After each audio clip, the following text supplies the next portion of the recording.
नमस्कार। रेडी हो जाएं डिक्टेशन के लिए 5 सेकंड में।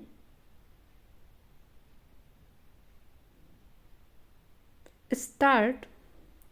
राजनीतिक यात्राएं पहले भी राजनेता करते रहे हैं, मगर जिस तरह का टकराव भारत जोड़ो न्याय यात्रा और असम सरकार के बीच देखने को मिल रहा है, वैसा शायद कभी नहीं हुआ। हालांकि इसके कयास पहले से लगाए जा रहे थे, क्योंकि कांग्रेस नेता राहुल गांधी और असम के मुख्यमंत्री हिमंत बिश्व शर्मा के बीच पहले से तल्ख रिश्ते रहे हैं।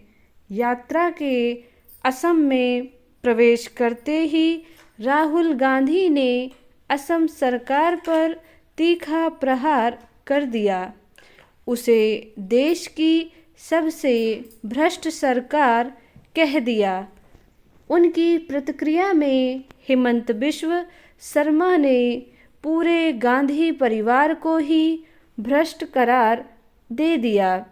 ऐसी बयानबाजियां दलगत राजनीति में कोई नई बात नहीं है। पक्ष और प्रतिपक्ष एक दूसरे पर, खासकर चुनाव नज़दीक आने पर, ऐसे जुबानी हमले करते ही हैं। मगर जैसा कि कांग्रेस का आरोप है, राहुल गांधी की यात्रा में शामिल वाहनों पर पथराव किया गया, उसे शायद ही कोई उचित माने। फिर मुख्यमंत्री इस यात्रा को अनुशासित करने के नाम पर मैदान में उतर आए।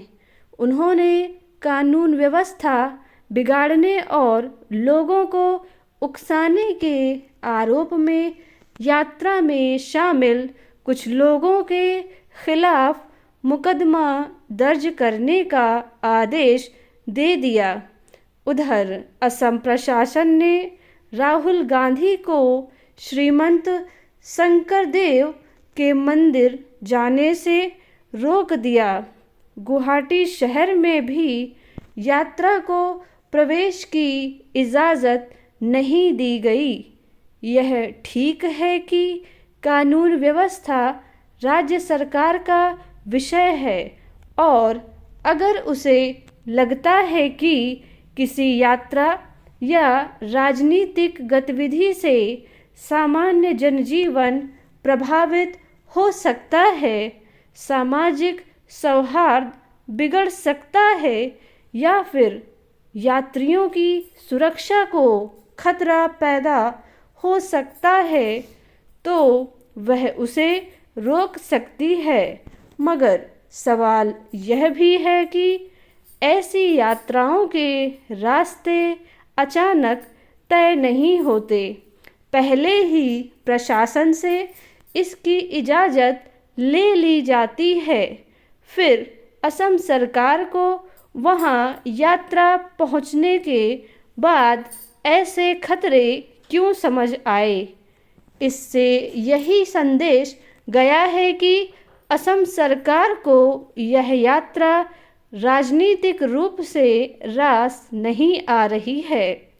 राजनीतिक नफ़े नुकसान का आकलन हर राजनीतिक दल करता है, इसमें कोई बुराई नहीं, मगर एक लोकतांत्रिक व्यवस्था में सरकारों से प्रतिरोधी आवाज़ों का सम्मान करने की अपेक्षा की जाती है।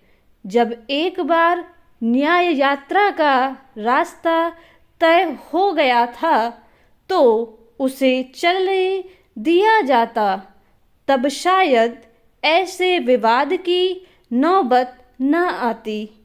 असम के मुख्यमंत्री ने यात्रा के मार्ग में अवरोध खड़े करने की कोशिश करके बेवजह अपने खिलाफ नाराजगी को न्योता दे दिया।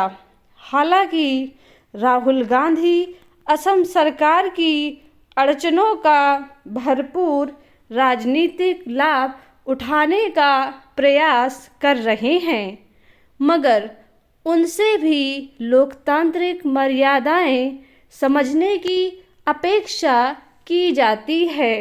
विपक्षी दल का नेता होने के नाते उन्हें सत्ता पक्ष की कमियां गिनाने का हक तो है, मगर सीमा में रहते हुए ही उन्हें बातें बोलनी चाहिए। जैसा कि हेमंत बिश्व शर्मा का आरोप है, उनके बयानों से लोगों में उत्तेजना पैदा हो रही है। राहुल गांधी से भाषा और तथ्यों का ध्यान रखने की स्वाभाविक अपेक्षा की जाती है। छिपी बात नहीं है कि राहुल गांधी की यात्रा दलगत फायदे के लिए निकाली गई है। उसमें जहां भी कांग्रेस के अलावा दूसरे दलों की सरकार है, वे उस पर हमला करेंगे ही, मगर अभी तो यह यात्रा शुरू हुई है। इसे अन्य कई ऐसे राज्यों से होकर गुजरना है जहां कांग्रेस की सरकार नहीं है। अगर उनका यही आक्रामक तेवर रहा तो मुश्किलें और मिलेंगी।